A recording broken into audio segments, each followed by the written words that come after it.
P party के राष्ट्रीय संयोजक अरविंद केजरीवाल का सबसे बड़ा चुनावी हथियार शिक्षा मॉडल है। उसी शिक्षा मॉडल को लेकर दिल्ली चुनाव में बीएसपी के नेशनल कोऑर्डिनेटर आकाश आनंद ने केजरीवाल पर हमला बोला है। दिल्ली की किराड़ी विधानसभा में एक चुनावी सभा को संबोधित करते हुए आकाश आनंद ने कहा है कि केजरीवाल सरकार ने बीते 11 साल से दिल्ली की जनता से सिर्फ वादे ही किए हैं, लेकिन एक भी वादा पूरा नहीं किया। उन्होंने कहा हर वादे को पूरा करने की बजाय केजरीवाल ने लोगों को धोखा दिया है। आकाश आनंद ने कहा कि अगर कोई बच्चा 9वीं में फेल हो जाए तो उस पर मेहनत करने के बजाय केजरीवाल उसे ओपन स्कूल में भेजकर पल्ला झाड़ लेते हैं और इसके बाद दिल्ली के स्कूलों के शानदार नतीजों का ढिढोरा पीटते हैं। 10 सालों से यहाँ पे दिल्ली में सत्ता में आसीन है। उन्होंने बहुत लंबे चौड़े वादे किए थे आप सभी से। आपके बच्चों की शिक्षा को लेकर उन्होंने लंबे चौड़े वादे किए थे। उन्होंने कहा था कि मैं एक तरफ वर्ल्ड क्लास एजुकेशन आपके बच्चों को देने का काम करूंगा। कहा था कि मैं 20 नए कॉलेजेस खुलवाऊंगा दिल्ली में।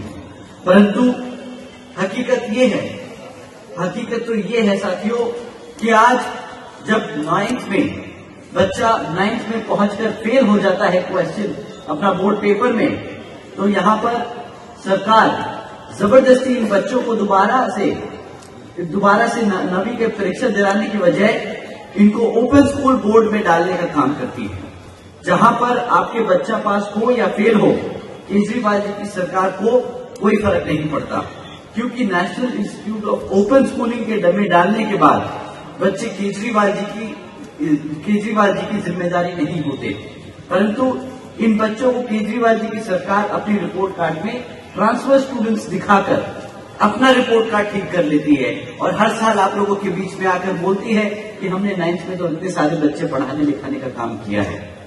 हकीकत तो ये है साथियों कि अगर 40% से ज्यादा बच्चे जो 9th में फेल हो जाते हैं और एक बार जब फेल हो जाते हैं तो उनको आगे बढ़ने की जो क्षमता है, जो एवेन्यूज हैं, जो मिलने का जो जरिए हैं आगे बढ़ने के शिक्षा के क्षेत्र में, वो खत्म हो जाते हैं। और आप सभी जानते हैं कि इन सरकारी स्कूलों में किन समाज के बच्चे पढ़ने आते हैं।